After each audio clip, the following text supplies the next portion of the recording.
Salut! Il y a quelques temps de ça, j'avais fait une vidéo pour vous expliquer comment installer facilement une distribution Linux afin de la tester. J'avais mis en avant la possibilité d'installer directement sur une machine physique, sur une machine virtuelle ou sur un conteneur une distribution. Mais je ne vous ai pas parlé d'une autre possibilité. Aujourd'hui, on va parler de Distroci. Distroci, c'est un site internet sur lequel vous avez possibilité de voir des distributions existantes et de pouvoir les tester directement. Pour ce faire, on va aller dans le navigateur et on va aller directement dans distroci.com. Le site va vous proposer plein de distributions et vous allez pouvoir sélectionner celle qui vous intéresse. Imaginons par exemple que je veux tester une Debian. Je peux cliquer sur Debian et à partir de là, je vais pouvoir sélectionner une version de distribution mais aussi le bureau graphique. Imaginons maintenant que je veux tester une Debian version 13 avec un bureau XFCE. Et bien, il me suffit simplement de cliquer sur XFCE. On va m'ouvrir une nouvelle page et là-dedans, en fait, on va m'indiquer le nombre de personnes qui sont dans une file d'attente avant moi. On clique sur Démarrer, Start Debian, et on va être rajouté dans cette file d'attente. Et dès qu'on aura la possibilité de tester la version, le bouton va changer et va vous dire Démarrer. Voilà, donc là maintenant on a la possibilité de la tester, c'est écrit Continue, on va cliquer dessus, et la distribution va s'ouvrir directement dans le navigateur web. On laisse le temps à la distribution, bien sûr, de se lancer.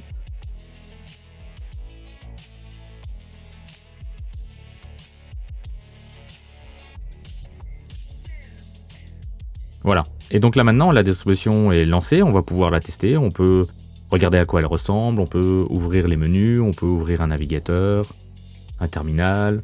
On peut ouvrir pas mal de choses et tester justement cette solution et voir si c'est la distribution qui correspond en fait à nos attentes, tout simplement. Alors les distributions qui sont utilisées, ce sont des distributions qui sont en anglais. Donc si vous avez comme moi un clavier en français, en AZERTY, ça va être peut-être un petit peu déstabilisant parce que quand vous allez taper dans votre navigateur et que vous allez vouloir tester cette solution, vous allez vous rendre compte que c'est en QWERTY que c'est installé, mais ça ne vous empêche pas non plus de vraiment tester la distribution à proprement parler. Ensuite, quand vous avez fini d'utiliser ces distributions, il vous suffit simplement d'éteindre la machine comme si vous l'éteigniez proprement, en allant directement dans le menu et vous faites éteindre la machine. La machine va donc s'éteindre toute seule dans votre navigateur et le navigateur va se mettre à jour. Voilà, vous avez la session qui est clôturée et là maintenant, du coup, vous allez vous retrouver de nouveau sur le menu et vous allez pouvoir sélectionner par exemple, retourner sur la page d'accueil et vous allez pouvoir tester une nouvelle distribution. Ça, c'est vraiment une solution qui est super parce que ça va vraiment vous permettre en fait de tester une distribution sans avoir à l'installer, sans avoir à commencer à créer des machines virtuelles, ou à utiliser des conteneurs si peut-être vous savez pas trop comment utiliser un conteneur, ou carrément à devoir chercher une machine pour pouvoir installer une distribution dessus.